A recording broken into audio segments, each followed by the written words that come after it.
Hola, ¿cómo están? Bienvenidos al semanario de La Llave y no perdamos tiempo, comencemos por favor. Organismos del Estado fueron infiltrados por las disidencias de las FARC. Un escandaloso vínculo entre jefes de las disidencias con un general del ejército y un alto funcionario de la Dirección Nacional de Inteligencia. Los más comprometedores episodios guardados en cientos de computadores, memorias y celulares que incluyen menciones de una supuesta financiación de la campaña Petro Presidente. Queda muy claro que Petro le devolvió en reciprocidad a los criminales de las FARC no solo la inteligencia del Estado, sino la lealtad de un sector de las fuerzas militares. Una caravana con 7 jefes de disidencias y custodiada por integrantes de la Unidad Nacional de Protección fue detenida el 23 de julio de 2024. Llevaban armas, dinero y un menor de edad, lo que habría constituido la comisión de delitos en flagrancia. ¿Cuánto dolor nos hubiéramos evitado en el país y en Antioquia si con ese solo retén que se hizo hubiese dado en firme las órdenes de captura de alias Calarcá y sus secuaces? 4 de los detenidos quedaron en libertad, entre ellos el jefe del autodenominado Estado Mayor de Bloques y Frentes de las FARC, alias Calarcá. Ahora entendemos también por qué la baja operatividad de las fuerzas militares en Antioquia frente a las FARC. Como dicen mis paisanos, aparecieron las llaves. Es muy triste que quede en evidencia un concierto para delinquir entre Petro, su fiscal Camargo y los criminales de las FARC. La fiscal general Luz Adriana Camargo emitió este oficio en el que ordenó la libertad de la mayoría de los capturados bajo el argumento de que eran gestores de paz y que, aún en situaciones de flagrancia, no podían ser capturados. Es muy importante que el gobierno americano ponga los ojos en todos los responsables de esta situación, porque la fiscal no tiene quien la ronda. Ponga en la lupa su accionar por haber engavetado durante más de 16 meses lo que pudo haber sido investigado y llevado a juicio, sino también de alias Chulo, el director de inteligencia de la DNI, que no solo representa a Petro en el Consejo Superior del Alma Mater, sino que además maneja su representación directa o por interpuesta persona en los demás consejos superiores de las instituciones de educación superior de carácter público en Antioquia. Se convirtió en uno de los hombres más importantes de la inteligencia del Estado. Aseguran que es el verdadero poder en la Dirección Nacional de Inteligencia. También solicito a la comunidad académica de la Universidad de Antioquia, a la comunidad estudiantil, que exijamos al unísono la renuncia de alias Chulo. No tiene cosa alguna que hacer un director de inteligencia representando al presidente de la República en el Consejo Superior del Alma Mater. Y yo desde esta instancia, como gobernador de Antioquia, le pido a la Fiscalía que se sacuda y que en lugar de perseguir la oposición democrática, investigue estos hechos criminales, que lleve a juicio a todas aquellas personas que han dejado en la impunidad el accionar criminal de las FARC con el daño que han causado en Antioquia y en otros rincones de Colombia. Miren quién le canta la tabla al presidente Petro y al senador Cepeda. La información que presentó Noticias Caracol es verídica. Está incautada por la Fiscalía General de la Nación y lleva engavetada más de un año. ¿Por qué? Eso es lo que tienen que explicarle a los colombianos. Y tomar 3 medidas concretas. Primero, acabar las mesas de paz total con cualquier grupo criminal. Nada nos garantiza que esas mesas no se van a seguir usando para vender y poner en riesgo la seguridad de los colombianos. Segundo, hay que destituir a la gente que tiene corrupción y alianzas con esos grupos criminales y son funcionarios de su gobierno. Y tercero, la Defensoría y las misiones de observación electoral tienen que salir a tomar medidas extraordinarias para proteger el proceso electoral, el voto libre y evitar la captura criminal del Estado colombiano. De esto, presidente Petro, no se va a salir con las manos lavadas. ¿Y de qué crees que debemos reírnos hoy, Iván? De que la paz total que solo tú defiendes le vende la inteligencia del Estado a los criminales que reclutan niños que luego tu gobierno bombardea. De que el gobierno de Petro se roba los recursos de la Unidad Nacional de Gestión de Riesgo para comprar congresistas. Tiene 2 ministros a punto de ir a la cárcel por eso y 2 prófugos. De que tu partido ganó las elecciones con financiación ilegal y volándose los topes? ¿O de tu silencio sobre todo lo anterior? La traición a la gente, Iván, no es un chiste. Califican a la fiscal general de la Nación como una fiscal de bolsillo. El caso más reciente, el caso de alias Calarcá, el caso donde la fiscal general se está lavando las manos de una forma absolutamente vergonzosa. Caracol reveló que alias Calarcá, disidente de las FARC y supuesto gestor de paz, tiene alianzas y tiene infiltrado al ejército, a la Dirección Nacional de Inteligencia, y que se negocia con ellos para poder literalmente blanquear armas y delincuentes por intermedio de empresas de seguridad privadas en un entramado que estaba liderado por algunos miembros del gobierno de Gustavo Petro y las disidencias de las FARC. Calarcá, ese mismo que en el año 2024 había sido capturado con plata, armas y un menor de edad, el mismo que por orden de la señora Luz Adriana Camargo fue dejado en libertad y fue nombrado gestor de paz. Antes del escándalo, la fiscal reconoce, ojo a esto, que tuvo 16 meses los computadores y celulares de este criminal y no hizo absolutamente nada. Además, fue tan descarada que dijo que es que eso estaba por allá en una fiscalía, creo que en Antioquia, y que a ella no le habían puesto en conocimiento que la información de la infiltración de las disidencias de las FARC y sus relaciones con la Dirección Nacional de Inteligencia y varios funcionarios del gobierno de Gustavo Petro, que ella no tenía y no sabía qué estaba pasando. El presidente Gustavo Petro creía que hacer la paz era fácil. Veamos los ceses que les dio este gobierno. Para empezar, a las disidencias de las FARC, que hoy se han convertido en el Estado Mayor Central, al mando de Iván Mordisco, y luego se dividieron y ahora tenemos también al Estado Mayor de Bloques y Frentes, al mando de Calarcá. Esta es la disidencia que más ha crecido, tanto en territorio como en hombres, porque casi que en todo el gobierno han estado en ceses. Entonces a Iván Mordisco arrancaron a entregarle ceses desde el 1 de enero de 2023 hasta el primer semestre de 2024. Año y medio en una estrategia fallida de ceses bilaterales con Mordisco. Ahora el presidente Petro viene a decir que Mordisco es el peor criminal, que Mordisco lo va a denunciar ante la Corte Penal Internacional. Pues ya para qué, presidente, si usted le permitió todo esto a Mordisco. Ni qué decir del Estado Mayor de Bloques y Frentes, vean que es la barra naranja. El otro cese supremamente prolongado que va desde mitad de 2024 hasta casi que mitad de 2025. Entonces, año y medio de ceses bilaterales al uno y un año de ceses bilaterales al otro. El Estado Mayor Central ha crecido en expansión territorial también en un 26%. En número de hombres, el crecimiento es escandaloso. Pasaron de 1.800 integrantes, ministro Benedetti, a 6.721 integrantes. Eso es un crecimiento del 261% en hombres. ¿Qué va a pasar con estas elecciones? Estamos cundidos de grupos armados para elecciones. Hasta, según el presidente Petro, y usted lo sabe, ministro, hasta yo estoy amenazada por estos grupos en elecciones. Violencia política. En las elecciones de 2023 aumentó casi en un 50%. La pregunta es en cuánto va a aumentar esto en las elecciones de 2026. ¿Cuántos candidatos heridos? ¿Cuántos candidatos asesinados vamos a ver? Dios no lo quiera, pero estamos absolutamente advertidos y ya nos acaban de matar a un congresista, al parecer la segunda Marquetalia. Entonces esto es en serio. La paz total ya es un fracaso total. Aquí ya entramos en un nuevo ciclo de guerra y aquí esto nos va a tomar otra vez 20, 30 años de mano dura, recrudecimiento del conflicto, los civiles en la mitad, para poder otra vez disminuir a estas estructuras. Por improvisación absoluta de este gobierno, porque creyeron que venir a hacer la paz era eso. Hacer videos en redes y decir, voten por mí, que yo en 3 meses hago la paz con el ELN. A los 3 meses de ser presidente se acaba el ELN con los demócratas.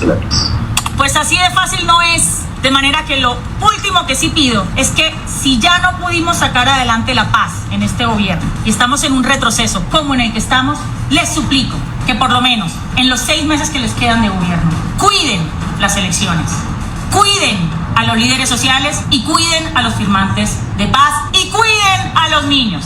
Ningún niño reclutado es objetivo de guerra, señor ministro. No le estamos pidiendo que baje los brazos. La fuerza pública tiene que actuar, pero con estricto apego al derecho internacional humanitario y a los derechos humanos. Hasta para la guerra hay normas. Hasta para la guerra hay códigos. Y el Estado colombiano no puede renunciar a la protección de la niñez y de ninguna manera puede decirnos que para evitar que recluten niños hay que bombardear niños. Gustavo Petro y el senador Cepeda representan un peligro para la democracia del país. Aquí el único extremo es Petro. Aquí el único extremo es Iván Cepeda Castro, que han llevado a este país a una crisis política, social y económica. ¿Usted ve al expresidente? Yo no creo en eso que dice David Luna ahorita, que es que el extremo, los extremos. No, ese era el discurso de hace 4 años y de hace 8. Estamos en un momento de crisis y se lo digo a David, a Luna, a Galán, a Cárdenas, a Aníbal Gaviria. El momento que vive Colombia es único. Ojo, que estamos poniendo en riesgo la estabilidad política, social y económica de Colombia. Quieren acabar con la Constitución. Y no la quiere acabar Abelardo, ni Fajardo. La quiere acabar Petro. Ya lo dijo, vamos por una constituyente. Y Ricardo, tú sabes cómo arranca, pero no cómo termina.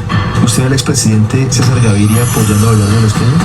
Yo veo al expresidente César Gaviria Trujillo, igual que Álvaro Uribe Vélez, apoyando cualquier opción, incluso que no cualquier opción que no represente el continuismo de Gustavo Petro, y menos un tipo y un señor tan cuestionado como Iván Cepeda. Le digo a Iván Cepeda, no cuente con el liberalismo para ese Frente Amplio. El Partido Liberal no es un partido de izquierda, pero hay una izquierda liberal sin lugar a dudas, y por la cual no sumen identidades políticas profundas. Más que una verdad, es una forma de confundir a la opinión pública. Así lo hizo Roy invitándonos al Frente Amplio. Yo mismo le dije que no cabíamos ahí.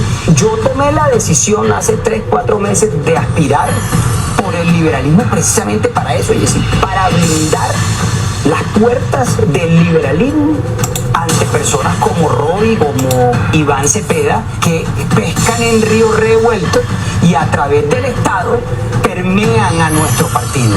Mientras Mauricio Gómez a mí sea precandidato, no van a poder hacer alianzas con nosotros. Nosotros estamos del lado de la gente que no la está pasando bien hoy, porque el oficialismo de nuestro partido no está ahí y no va a estar ahí. Nosotros no vamos a estar en el 26 con el petrismo, no vamos a estar con la gente que trabajó con el gobierno de Petro, y no vamos a estar con Iván Cepeda, que eso quede claro, eso es una decisión tomada. Abelardo de la Espriella perdería en segunda vuelta con el senador Cepeda. Pero Abelardo de la Espriella pierde en segunda vuelta en todas las encuestas, es una realidad.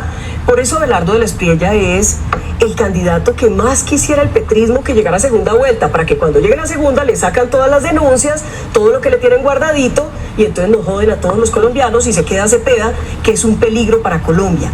Cepeda y Abelardo compiten en segunda vuelta, gana Cepeda, y eso lo tienen que tener claro los colombianos. Pero además el problema de Abelardo de la Espriella es práctico. Abelardo de la Espriella en cualquier escenario de segunda vuelta con el señor Cepeda pierde las elecciones. Y si ganara, que no va a ganar, pues no podría gobernar. Se dedicaría al otro extremo a bloquearlo completamente, a no dejarlo gobernar, y perderíamos 4 años de gobierno. Los colombianos no nos podemos dar ese lujo de perder 4 años de gobierno, otra vez bloqueados en un conflicto, para que en el 2030 regrese la izquierda, esa sí recargada, con una propuesta de Asamblea Nacional Popular Constituyente y con una reelección a perpetuidad. Fue una terrible semana para el gobierno nacional. La campaña de Gustavo Petro, lo certifica el Consejo Nacional Electoral, hizo trampa para ganar las elecciones en 2022.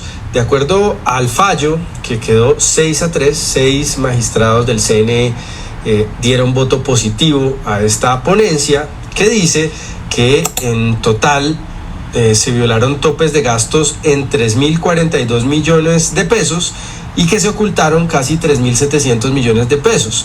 En la primera vuelta, 2.611 millones de pesos no se reportaron, de los cuales 2.459 violaron los topes de gastos. Y en la segunda vuelta fueron 1.087 millones no reportados, de los cuales 583 millones violaron los topes de gasto. Es la imputación que la Fiscalía anunció en contra de Ricardo Bonilla y Luis Fernando Velasco. Bonilla no es cualquier ministro, es la mano derecha, el hombre de la chequera de Gustavo Petro, no solamente durante su presidencia, sino también durante su alcaldía en Bogotá. Bonilla, un escudero de vieja data del petrismo, pues está siendo acusado de corrupto por parte de la Fiscalía, de usar recursos públicos para sobornar a congresistas para que aprueben leyes que le interesaban al gobierno de extrema izquierda en Colombia. Lo mismo Velasco, ministro del Interior, el hombre de la política, parece ser la cabeza. Todo esto asumiendo, cómo no, por supuesto que así es, se hizo a espaldas del presidente Petro, que nunca se enteró que sus quizá 2 ministros más importantes estaban involucrados en semejante trama delincuencial. Mucho ojo con la reforma tributaria. El presidente Gustavo Petro el día de ayer decía, estos impuestos y esta reforma tributaria va encaminada exclusivamente a los ricos y más ricos.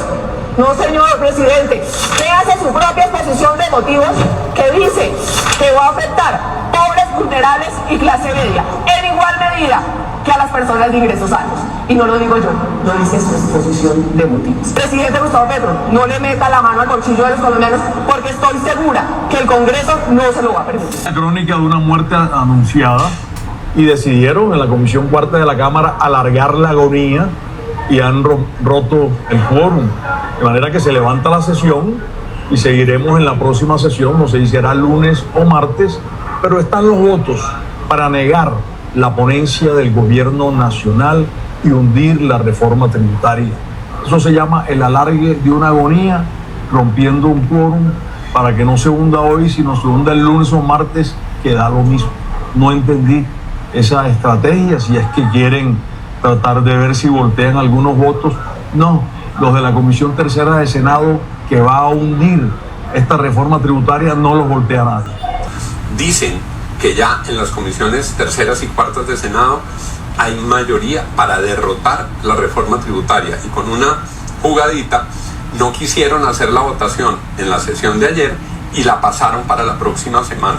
Están tratando de voltear algunos de esos votos para ver si se salva la tributaria. Solo un rápido y respetuoso recorderis.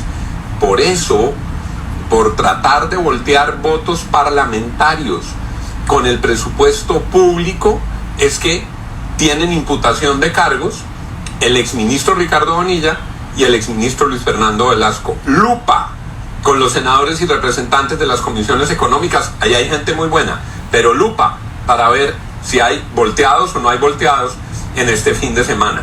Y mientras dicen que es indispensable la tributaria para pagar todos los costos y todas las necesidades del Estado, en vez de austeridad, empezaron a tramitar otra vez la creación de un nuevo ministerio de la igualdad que ya se había caído en la Corte.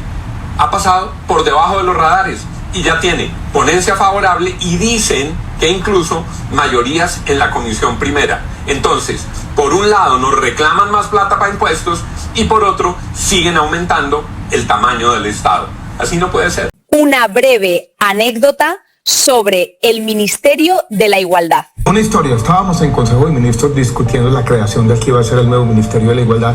El presidente Petro dijo lo siguiente: todos los ministerios que tengan programas o funciones que tengan que ver con la igualdad deberían transferirlos al nuevo ministerio. Yo levanté la mano y dije, no hay problema, el Ministerio de Educación tiene todo que ver con la igualdad, yo transfiero los programas y proyectos y renuncio al cargo. El presidente Petro me miró como diciendo, pensemos lo mejor. Otros ministros se rieron. La discusión siguió y siguió hacia lo obvio, que las funciones del Departamento de la Prosperidad Social, DPS, deberían ser las primeras que se transfirieran a ese nuevo ministerio. Por alguna razón el presidente Petro se contradijo y dijo, no, esas no. La verdad que nunca tuvo sentido el Ministerio de la Igualdad, nunca tuvo una conceptualización clara, nunca se supo para qué era. El Congreso no debería revivirlo, no tiene sentido.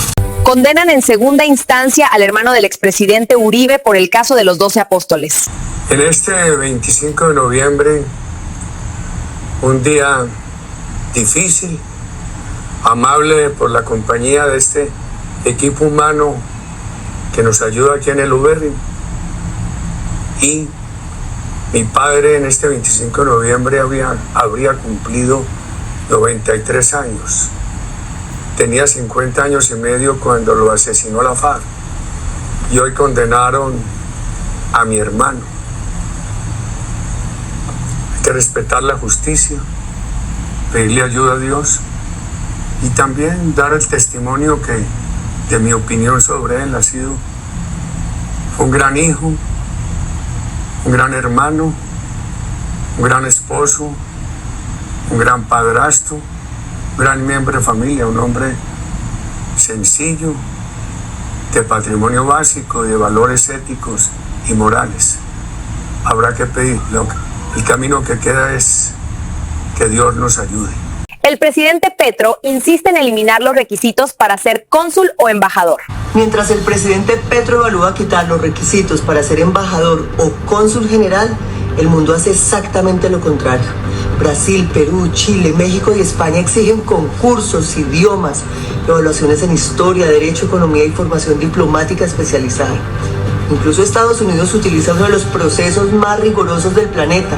Ningún país serio baja sus estándares, todos los elevan. Porque la diplomacia no es un favor político, es la cara del país, es quien negocia acuerdos, abre siempre mercados, protege a los migrantes y defiende nuestros intereses. Y aquí está lo fundamental, las poblaciones más vulnerables de Colombia necesitan funcionarios que sean competentes, que sean capaces de abrir oportunidades reales, de conseguir cooperación, traer inversión y lograr metas que transformen vidas.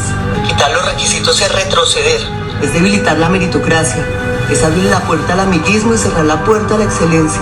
Colombia, nuestro país, merece un servicio exterior serio, profesional y ante todo preparado. Porque cuando un diplomático es competente, el beneficio llega hasta el último territorio olvidado del país. Los negocios de la familia de la primera dama con el Banco Agrario.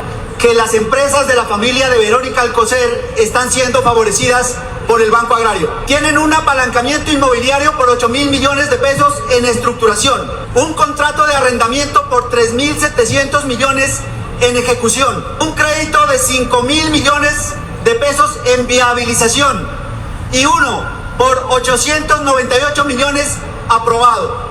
En total, estos negocios ascienden a 17.598 millones de pesos. Esta cifra es superior a los 14.334 millones de pesos que el Banco Agrario le dio a todas las asociaciones de productores y a los 13.708 millones de pesos que le dio a todos los productores indígenas y afros en el 2024. Una sola familia recibiría más que todas las formas asociativas y todas las comunidades étnicas. El gerente del Banco Agrario, Hernando Chica Zucardi, es un amigo de infancia de Verónica Alcocer y su familia, pero esa amistad no puede estar por encima de los 5 millones de productores que no pueden acceder a crédito. Acabo de enviar unas peticiones al doctor Chica solicitando toda la información relacionada con estos negocios y voy a utilizar todas las herramientas para llegar al fondo de esta injusticia. El campo colombiano merece respeto y nosotros siempre vamos a estar del lado de nuestra gente. ¿Quieren saber cuánto nos ha costado Verónica Alcocer a todos los colombianos? Te lo advierto, te vas a sorprender y a indignar bastante. En Colombia, el rol de la primera dama es protocolario, no tiene sueldo y sus viajes deben ser estrictamente oficiales. Pero cuando comparamos los gastos de Verónica Alcocer con los de las primeras damas anteriores, la diferencia es astronómica.